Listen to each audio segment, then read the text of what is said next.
Hello, good morning. The Home Office says it is determined to do more after Sky News filmed two overloaded dinghies crossing the Channel under the noses of French police officers. Questions are being asked about cooperation between the English and French authorities over the number of migrants heading to Britain. The UK pays the French government millions of pounds to try to prevent migrants crossing, despite the Home Secretary, Priti Patel, promising new sea tactics to turn back boats. It's been the busiest year on record for crossings. Well, our correspondent Adam Parsons has this exclusive report from Boatloads in northern France.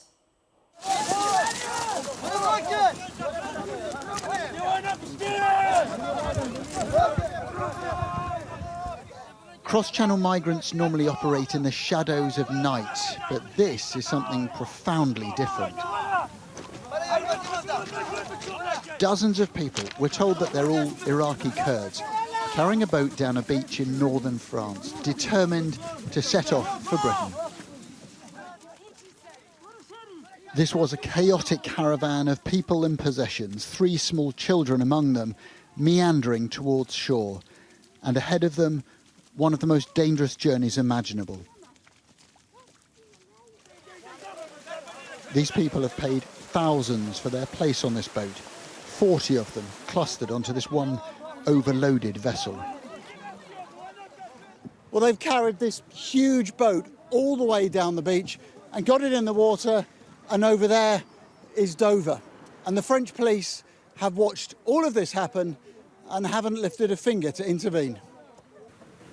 This was as near as they got, maybe 100 metres away, incongruously equipped with riot shields and helmets, but not getting involved. It took 10 minutes to get the engine started. It was not a frenetic process, but then they were gone, chugging off towards the Kent coast.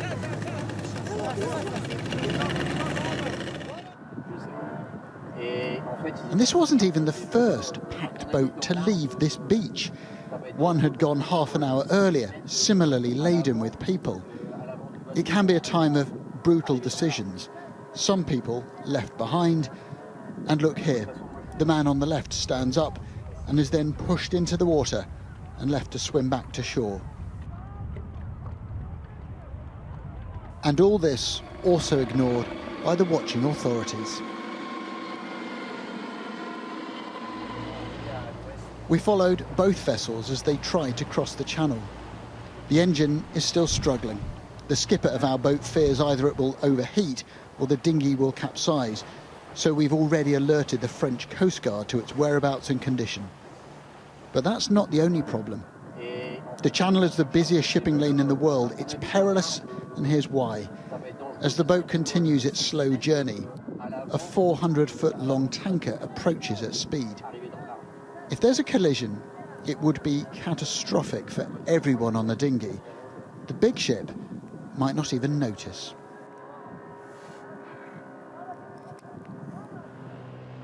The Channel was busy thanks to calm waters and fine weather, possibly a final chance for migrants who've spent the summer waiting for an opportunity to reach the UK. We saw other dinghies making the crossing, smaller ones, carrying many more people than they should have done. And also this, a €200 inflatable kayak being paddled across. These men have come from East Africa. Now, with no life jackets, they are risking their lives to get to Britain. They streamed into ports in Kent, boat after boat, accompanied by Border Force, lifeboats and Coast Guard. Their journey's over. It might have taken months or even years at great risk and at hefty cost. There's little sign of this flow slowing or being slowed. Adam Parsons, Sky News, Boatloads, northern France. Well, we asked the Home Office for a response to Adam's report. The clandestine Channel Threat Commander, Dan O'Mahony, told us we are seeing an unacceptable rise in dangerous channel crossings, and we are doing everything we can to support the French response so they can do more to stop people making these unnecessary journeys. Our joint cooperations led to nearly 300 arrests, 65 convictions related to small boat criminality, and more than 13,500 migrant attempts prevented so far this year. but we are determined to do more. Well, Aisha Zahid is in Dover for us this morning. It was pretty foggy in large parts of the county overnight, wasn't it? It's cleared now, but how is the weather, and have they seen any crossings attempted yet? So we haven't seen any crossings attempted yet, but I think we can definitely expect more to happen today. The waters are expected to be a lot more calm this weekend, and it may well be the last chance for people to try and make the crossing before the weather turns and autumn draws closer in and we enter winter months, because it is an incredibly treacherous journey. With calmer waters, it's that slight bit easier, but it's the busiest shipping lane in the world. When people get into trouble, it can escalate into really, really big danger very quickly. So it's just been another summer pass without any resolution to the problem. It's been a record year for migrant crossings. If we take a look at some of the numbers, more than 17,000 people have attempted to cross the English Channel so far this year. That's already more than double the figure for the whole of last year, when 8,417 people risked their lives to make the crossing. And the record for a single day was set on the 21st of August, when 828 people arrived within a 24-hour period. And now it's going to be particularly concerning for the government, especially after we saw that footage yesterday of people making those journeys in broad daylight with French authorities stood by and not intervening, because Priti Patel has taken a tougher stance on the issue. She handed the French authorities £54 million only months ago to increase surveillance of the area and double their patrols on beaches. So it's going to be a particular concern for the government. And as I said, I think we can expect more crossings to be made today. Aisha, thanks very much. Well, a reminder that the great debate is coming up on Sky News on Monday night. And Trevor Phillips will be asking, does Britain work without immigration? Our panel will be discussing the economic and cultural impact of immigration and asking whether the end of free movement post-Brexit has damaged the UK. That's at 9 o'clock on Monday. Also making the news this morning, the social media giant Facebook has suffered a second major technical failure in 1 week. The company has issued an apology, saying that the 2-hour downtime was caused by an error during routine maintenance. Senior US officials will meet Taliban representatives to discuss the evacuations of foreign citizens from Afghanistan. It'll be the first high-level talks between the two sides since the US pulled out of Afghanistan in August. China's President Xi Jinping says that reunification with Taiwan must and will be realised. His comments were made 24 hours ahead of celebrations marking the 110th anniversary of Taiwan's creation, something still strongly disputed by China. The Taiwan question is purely an internal matter for China, one of which needs no external interference. No one should underestimate the resolve, the will and ability of the Chinese people to defend our national sovereignty and territorial integrity. The complete reunification of our country will be and can be realised. Well, our correspondent Tom Cheshire is in Beijing. And Tom, this isn't how many people in Taiwan see it. And they're having to put up with Chinese flights, military flights, very nearby, aren't they? Yeah, Taiwan is certainly feel the pressure, and that view of the Great Hall of the People in Beijing, all those delegates neat and orderly in rows, the exact opposite of what Taiwan really wants. It's a thriving democracy, it's a self-governing island, and it has been for some time. But there is that pressure from China. We saw record-breaking flights, starting with China's National Day last week, culminating in more than 150 sorties on one day, a new record. And it did feel like tensions were getting worse, and then you have a statement like that today from Xi Jinping, and that might make you think the worst as well. But actually what he's saying when he's talking about the reunification, as China puts it, is very long-standing. It's baked into the Chinese constitution. It's even passed laws that it needs to take Taiwan by force if peaceful means fail. I think what was striking, though, today was that Xi Jinping actually dialed it down slightly. It felt like he was stepping away. He mentioned peaceful means 3 times. He didn't even mention the use of force. That is unusual. In July, he was talking about smashing any attempts at Taiwan independence were to for Taiwan formally to declare itself. So it does feel like there's a slight walking back there. Trying to understand why. It might be that he wants to get people back in line, the more sort of hawkish national security establishment that's just as much of an issue here in China as it is in other parts of the world. But it might also be to do with US-China relations. The US, of course, is very, very important in this.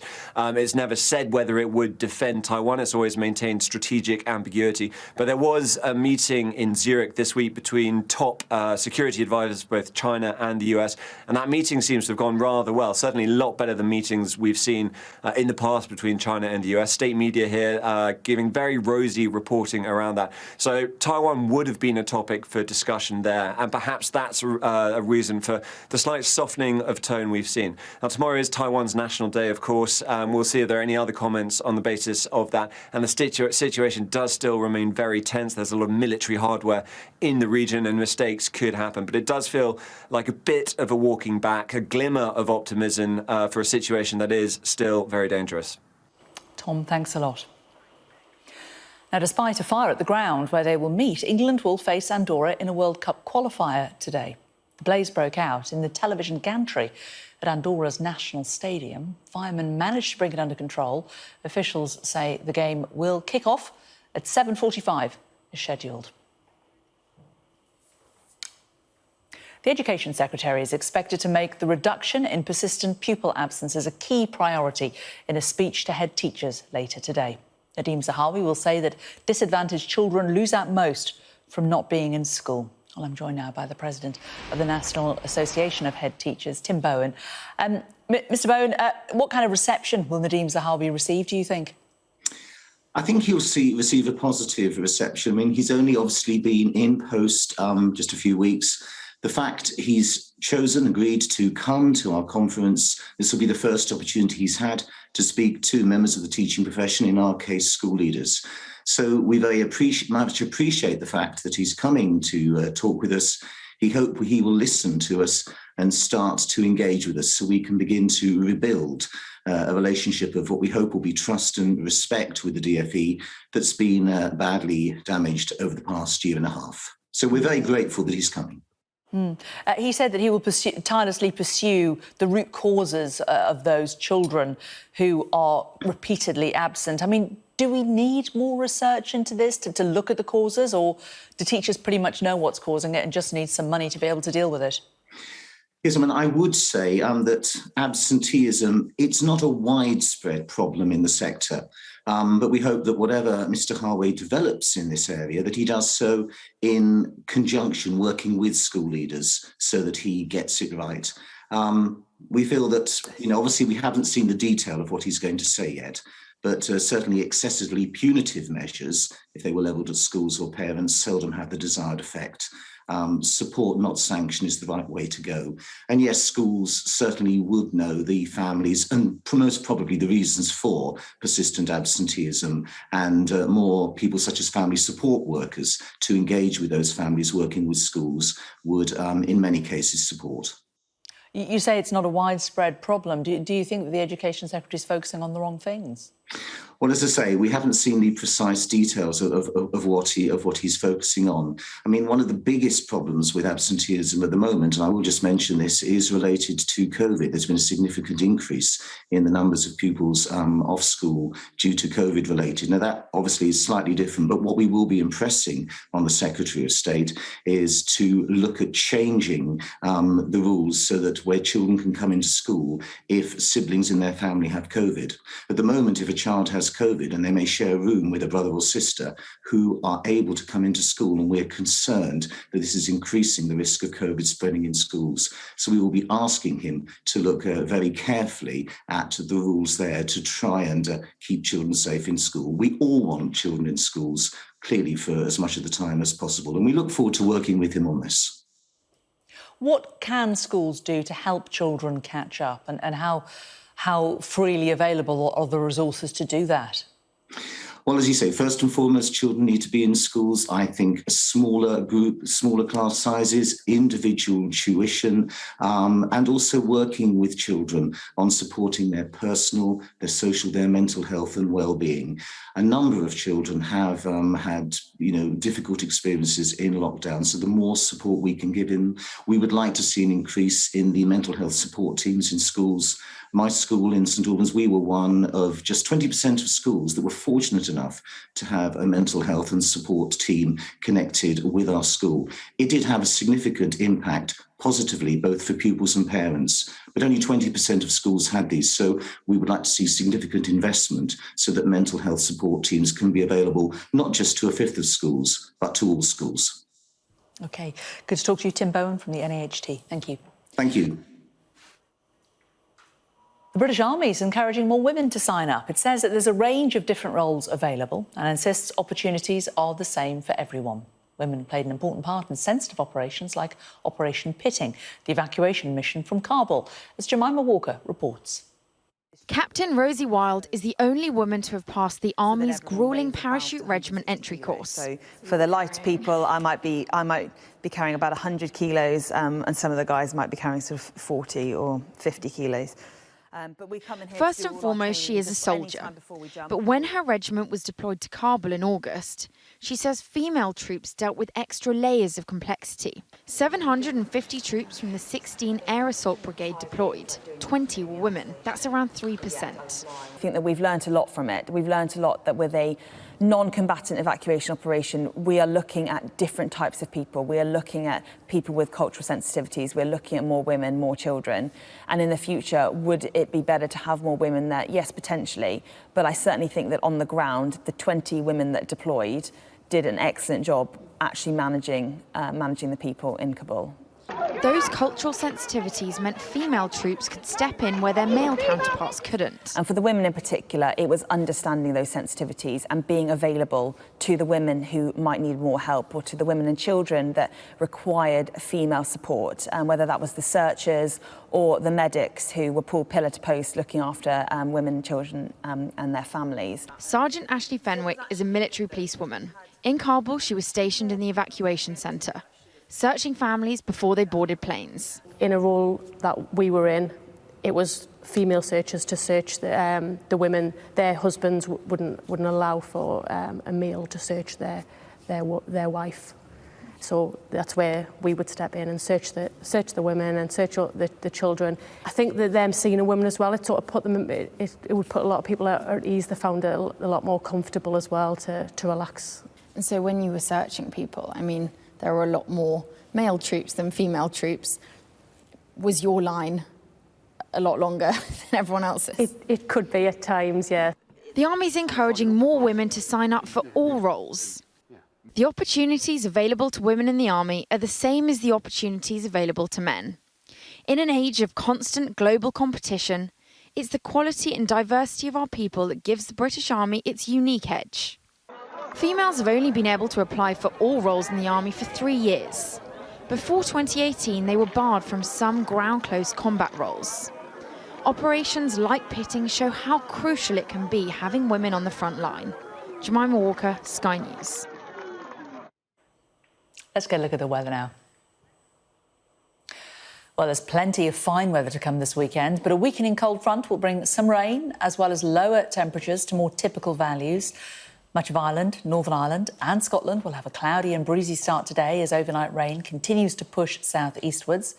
Most other places will be rather grey and mild, with just the odd spot of rain, and any fog patches over central and southern England will gradually lift to warm sunshine.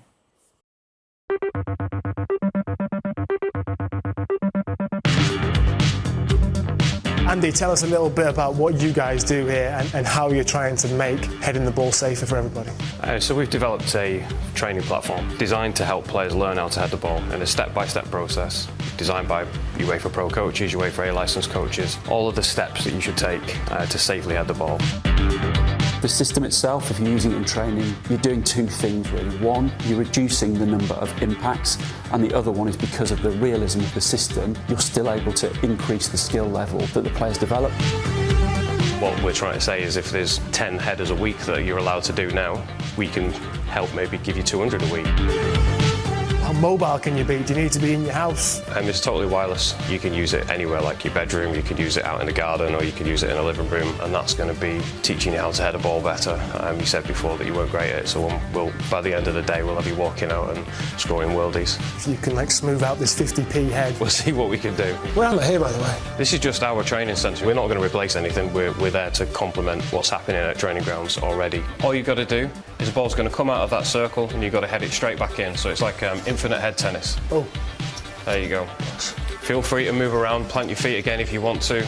Just get comfortable and just get used to heading the ball. Recent research has come out that shows that players are more likely to suffer with conditions like dementia, about 3.5 times more likely we're seeing versus the general population. Now that's being linked to heading the ball, so that's obviously an issue from a player welfare point of view, and it's something that authorities are starting to take very seriously. If you put power in it, it'll come out back at you faster.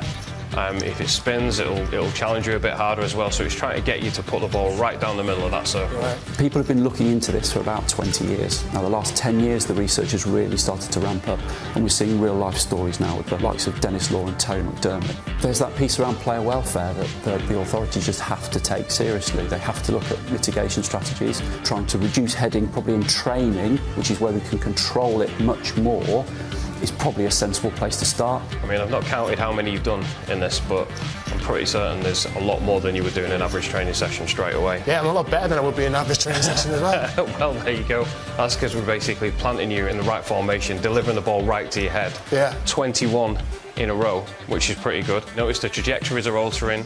You have to move your body a lot more now. Am I making lots of weird faces? Everyone does, don't worry.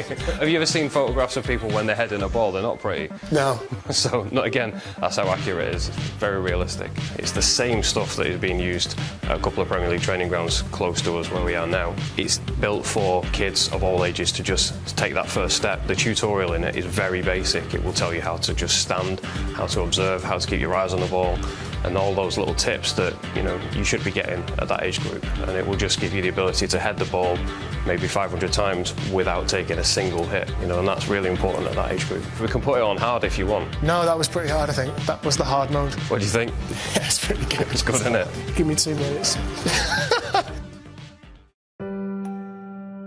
I'm in. I'm in. I'm in. We're all in to kick it out. Partnering to end racism in sport.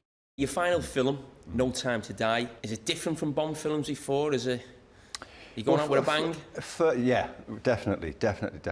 We pulled out all the stops for this one. And Bond movies are Bond movies. They're not like nothing else. And I will miss it.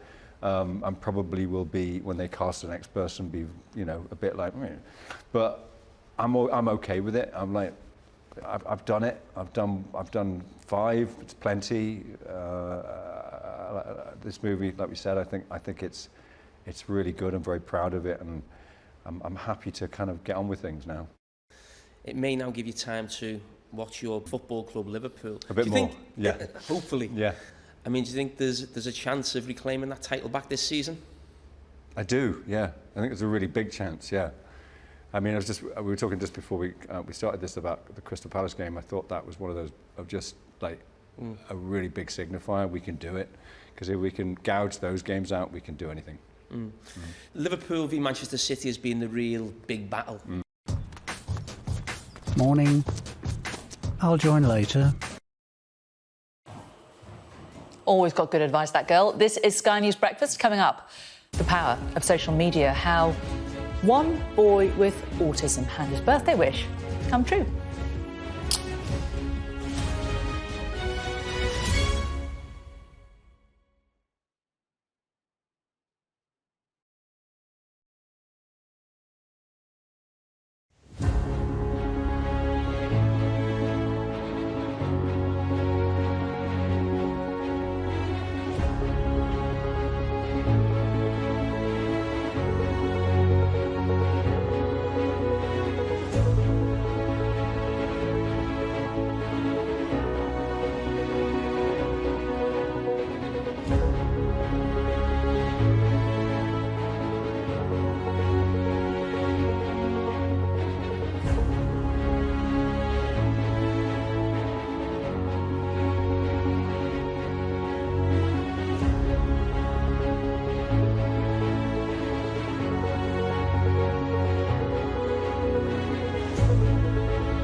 Well, let's return to those images that we brought you earlier of migrants leaving the French coast, watched by police and unchallenged by the authorities. Thousands more have made it to Britain this year compared to 2020, often coming ashore on the beach at Dungeness in Kent. And their continued arrival has frustrated the authorities and divided those who live nearby. As our communities correspondent Lisa Holland reports. The days are getting shorter, the sun is rising later, and yet another summer has passed without resolution to the small boats crisis. First light and we spot a recently abandoned dinghy. The disregarded clothes and a blanket are still wet. We counted at least 10 life jackets. The people who wore them have now moved on, but they've left behind communities which, whilst largely empathetic, appear exhausted, divided and frustrated after the UK committed nearly £200 million to the French over the last 6 years to help break the cycle. Mike Golding has lived here for more than 40 years and says it's become normal to see migrants arriving on the beaches. You've got to feel sympathy for them, but you've got to draw the line and how many are going to let into the country and what you're going to do about it to stop them. The French are not going to do anything. They want rid of them as much as we don't want them. Are you kind of resigned to the way things are? Yeah, very much so. Nowadays you just take it for granted they're going to come and that's it really. Nothing we can do at this level. But others can't contain their anger and are turning their frustrations directly onto the migrants. Lawbreakers! Lawbreakers, shouts one woman. They're coming in now to land. Can you tell me why you're here? Another, local resident Kim Rai, films as she challenges new arrivals on the beach at Dungeness a few weeks ago. Was France not a nice country to live in? It's organised. It's organised crime. It's divisive as well. We went to see Kim and her husband Graham, who say they want to make it clear they welcome what they call genuine refugees, but admit their attitude to asylum seekers, and in particular economic migrants, is hostile. Young men getting off a boat and strutting up the shingle, wearing Nike trainers, carrying smartphones. I'm sorry, but that's not a refugee. Oh, are you pleased to be here? Of course we are. If you lived through this every day, if you were listening to the helicopters going up, the police sirens, and that's why I'm angry. I feel very protective of this community. Nobody knows who those people are. They don't know who they are. They don't know where they've come from. The longer it goes on, the greater the chance is that something nasty will happen. Somebody coming up that beach tooled up with AK-47s. That's not the way everyone views the migrants. Terry Preston has lived on this coast for most of his life. It's very divisive and it's certainly divided the community. We need to treat these people with compassion and justice. And of course there's got to be an immigration system. We can't in this small island take everyone who comes, but there's got to be a compassionate way in which that's dealt with. The government says it's determined to tackle the rise in channel crossings, but without a significant shift in policies, they're likely to remain the backdrop to the lives of those who live in these coastal communities. Lisa Holland, Sky News, Kent. Now, Kevin Harrison tweeted a heartfelt request on behalf of his son Daniel, who was celebrating his 16th birthday. He posted that Daniel was autistic and that it was his birthday wish to make some friends. The response on social media was heartwarming to say the least. While the legendary Star Wars star, Mark Hamill, Luke Skywalker, as he's best known, said, "For my friend Daniel, the Force is strong with this one." And Russell Crowe of Gladiator fame said, "Happy birthday, Daniel." Well, Dad, Kev joins me now. Lovely to talk to you, Kev. You must have been thrilled by the response. Why did you decide to put it out there, to tweet about Daniel? I just wanted to make people aware of not just the plight of people like my son, Daniel, but other children in the same situation. We've been through this journey now for a long, long time, most of Daniel's life, and he's not been invited to many parties. He's had no friends. He's never had any friends over. And we know of other parents, and I've had parents at Daniel's school hugging me and all sorts of things this week, thanking me for talking about it and opening up. something had to be done. So I just thought the best way of doing it was get old people that follow Daniel, and there's been a few for a long, long time now for various other reasons, just to understand where we're coming from. Did I expect the response we got, though? No, I didn't. What was the biggest surprise? In terms of the numbers, I think I've tweeted things before when Daniel was sick a few years ago and got celebrities suddenly jumping on board, because a lot of people are they just want to be helpful and be nice to people. But I think it was just the numbers this time that surprised me. When my phone just kept flashing on and off constantly and just wouldn't stop, I knew something was going on. The notifications just kept coming. Oh. And what about Daniel's reaction? Does he understand that all these people are sort of sending him little virtual waves and that they're all his friends? I don't think to the degree that we'd understand, he understands, or he may understand that he's not really opening up because he can't express himself in the same way. Told a story the other day that really, really did touch him, though. I had this message and it had a little white box on it and it said, "Happy birthday, Daniel," and the screen pulled away and it was a pilot flying a plane across America. And you can imagine my shock. And when I showed it Daniel, he was jumping up and down for joy, excited, because he likes looking at planes. So I think that moved him. Wow, that's fantastic. Yeah. We've seen her in the pictures and she's on the wall behind you there. Daniel's got an older sister. How's she coping with all this attention he's getting? Are you getting any, hang on, I didn't get Mark Hamill tweeting me on my 16th birthday? You know, I've not been asked that question, and it's a really, really important question. I think you might not be expecting the response you're going to get. Over the years, it's been very hard for Hannah, my daughter. She's up there, yeah. Up that side, there you go. Yeah. Well done. It's been very, very difficult. It's very, very difficult for siblings of people with disabilities, because they sometimes feel that they're being deprived of attention. They sometimes feel that nobody cares about them. They're not as important. And I'll tell you something I told somebody yesterday that really upset her. When I used to have Hannah and Daddy days. That's my daughter Hannah. I used to have Hannah and Daddy days just to make the effort to make her not feel alone.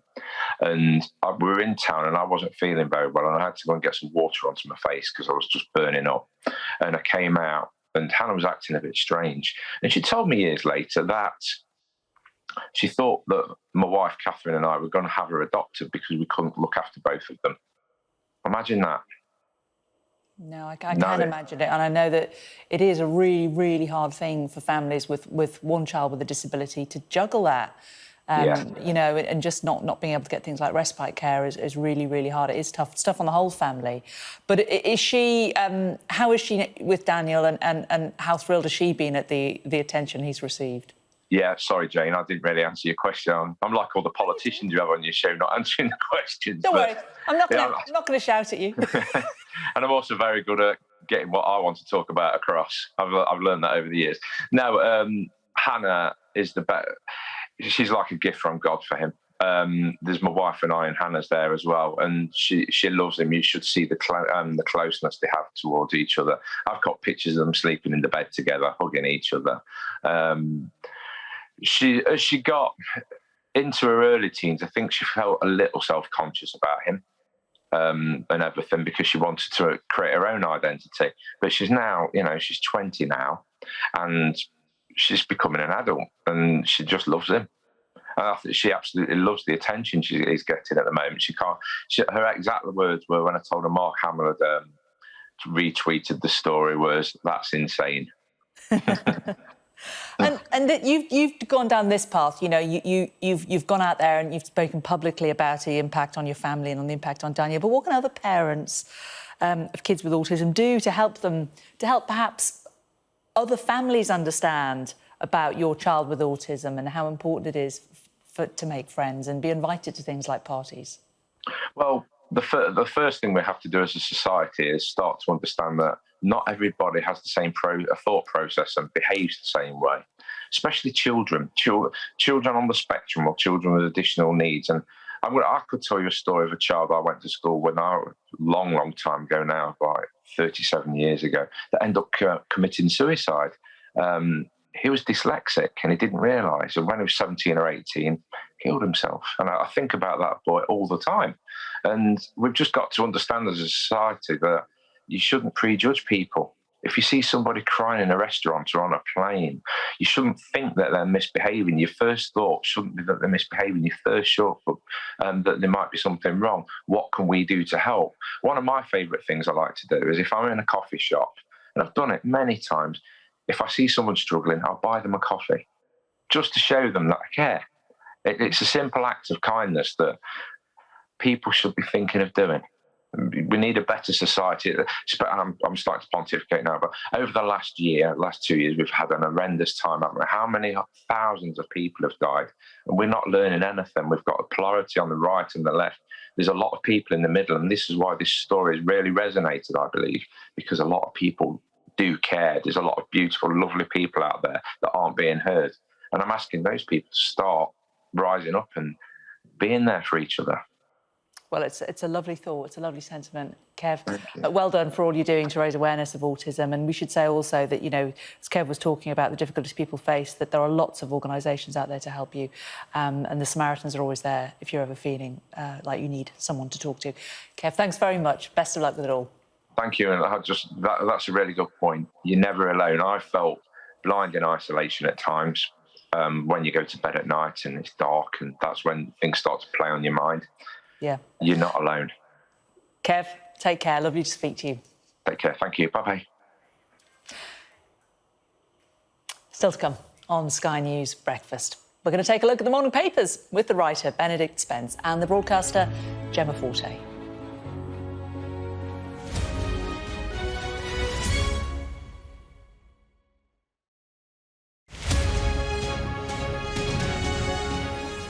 It's been an incredible journey having a public-private partnership, working together with funders, with the governments and the ministries of health in South Africa, Eswatini and Mozambique. We set out on a journey to eliminate malaria in our region, and for the last 6 years have been quite successful in being able to bring down the number of cases as well as the number of deaths within the region. And we're not far away from elimination, so it's quite an exciting time for us. It's a absolute historic announcement.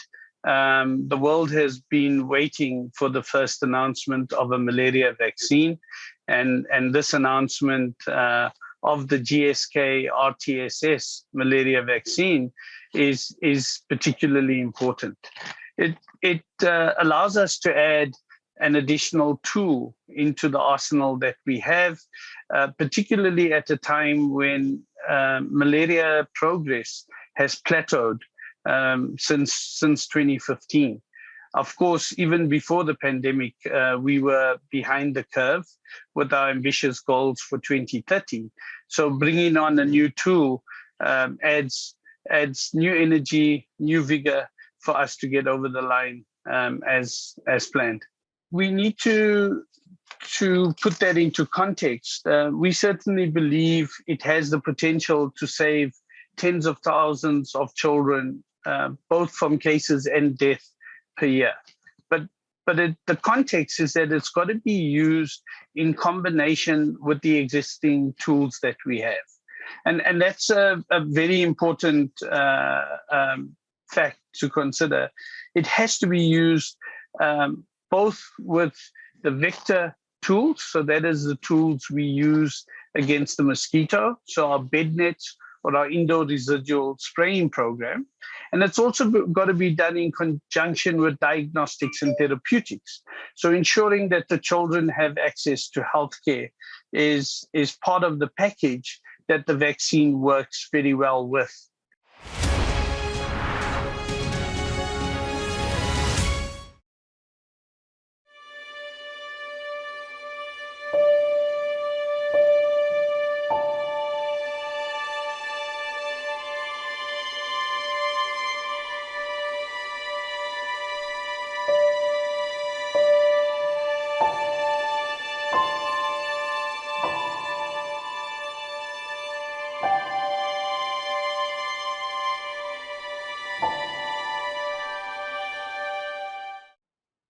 Did you know that reducing pollution outside of school can help stop toxic air getting trapped in our classrooms?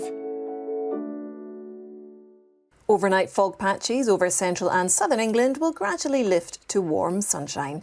It'll be cloudier elsewhere, with outbreaks of rain moving from Scotland, Northern Ireland and the Republic into northern England and Wales.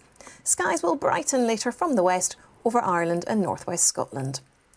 Taking a look at the daily air quality index, where levels of air pollution are bandied from 1 being low to 10 being very high, air pollution levels will be low, but isolated pockets of moderate pollution are possible in urban areas. The Air Quality Report, sponsored by Philips Air Purifiers. Well, good morning, and with us this morning to review the papers, writer Benedict Spence. So I have a few issues with Gemma Forte's connection, but we'll hopefully get her to join us very soon. Benedict, let's just come to you. You were going to talk, first of all, about this year of disruption. This is the front of the I newspaper. We've been talking about a winter of discontent, but possibly a spring of discontent as well. It's predicting years of disruption for Britain. Yes, just rather than winter of discontent, indefinite discontent, which is exactly what everybody wants to hear after almost 2 years of a pandemic, or more good news on the horizon. But I suppose, why should we expect something to just end when Christmas time ends? These supply chain issues, fuel crises, have been mounting up over some time, and they aren't just undone with the stroke of a pen. Anybody who's paying attention to the wider world will know that fuel prices are going up in China. The price of coal went parabolic there, and of course that is still the world's major manufacturing hub. You then have issues in the global shipping industry, and all of this, it ends up affecting us, and there's no end in sight for it. I mean, to take one example, we talk a lot about the shortage of HGV drivers in this country, and of course it emerged that there are tens of thousands of backlogged applications from people. It's not that the potential drivers don't exist, it's just that their applications to become drivers haven't been processed yet. And that's not something that can be sped up particularly, if you've got a finite number of employees in that government department. And as we've said, there doesn't appear to be an immediate end in sight. All that can be done is that the country gets back to normal, or as close to normal as possible, as fast as it can. And then we'll only be going at the rate that we were before the pandemic. But of course, we also have to tread very carefully. There's always, as small a chance as there is always the chance that there will have to be greater restrictions, COVID restrictions brought back into place, because we can't foresee what's going to happen with the virus as well as the vaccine program is going. So I'm afraid to say that this does look to be, well into 2022. We're still going to be facing a lot of the issues that we currently are, and there's every chance that a few of them could in fact get worse. Oh, you're sounding like what Boris Johnson would call a gloomster, Benedict. Thanks for that. Gemma, you've managed to join us now, and I'm glad, because you wanted to talk about James Brokenshire, who died yesterday of lung cancer at just 53. Tributes from across the political spectrum to this man. I interviewed him many times, and he did genuinely seem like an incredibly nice chap. And as you say, that really is the feeling that you get from all the tributes that have been flooding in. This particular one is in the Express. I mean, it's very sad. 53, obviously far too young, and always made even more poignant, I think, when he's left 3 children behind. So huge condolences to them. As you say, a cross-party outpouring of respect for a man. And I must say, the word that seems to come up in so many of the tributes is kind. And one particularly also said, arguably too kind and decent for politics. Another person said, one of the good guys. So it's very sad. And lung cancer also, I think it's worth mentioning, he didn't smoke. So it's very tragic. Yeah, it is. And I think a lot of people talk about kindness, don't they? And there's lots of campaigns on things like Twitter to be kind. But, it is lovely to actually meet somebody and hear tributes to somebody using that word so expansively. Benedict, you've picked a story from the inside of The Times, page 4, and this is about employers losing faith in inflated exam grades. Yes, this is increasingly becoming the case, but I think the idea that it's just the inflated exam grades, of course, will bring everybody back to the debacle that we had with Mr. Gavin Williamson and predicted grades and how it was that people were going to be judged during the pandemic. But actually, standard of our education systems have been dropping for some time. And it's one of those things that people mutter about and they go, oh, well, exams were harder in my day. But it is true. A number of major employers are reporting that they no longer take GCSEs, A-levels, and in some cases degrees into account, that they have to put on special training sessions. for basic things like, literacy and numeracy, things that should be being taught in schools but aren't.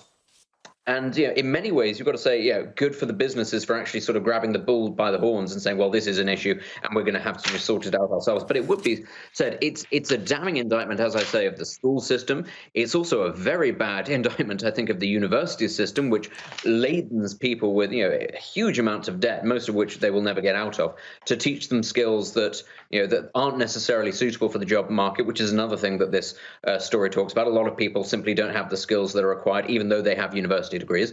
A lot of universities are telling their staff that where possible that they should ignore spelling and grammar mistakes on essays, and it's just not good enough. I know it might sound a little bit snobbish, but actually you should demand the very best from your children in your education system for their benefit. Not for nothing else than actually you want to set them up for the best possible future that they can have. And the fact that we've allowed this to sort of slide to this point where employers no longer necessarily pay attention to what people studied at school or university, I think that's an incredibly worrying alarm bell to be going off. And, it really is something that needs to be addressed.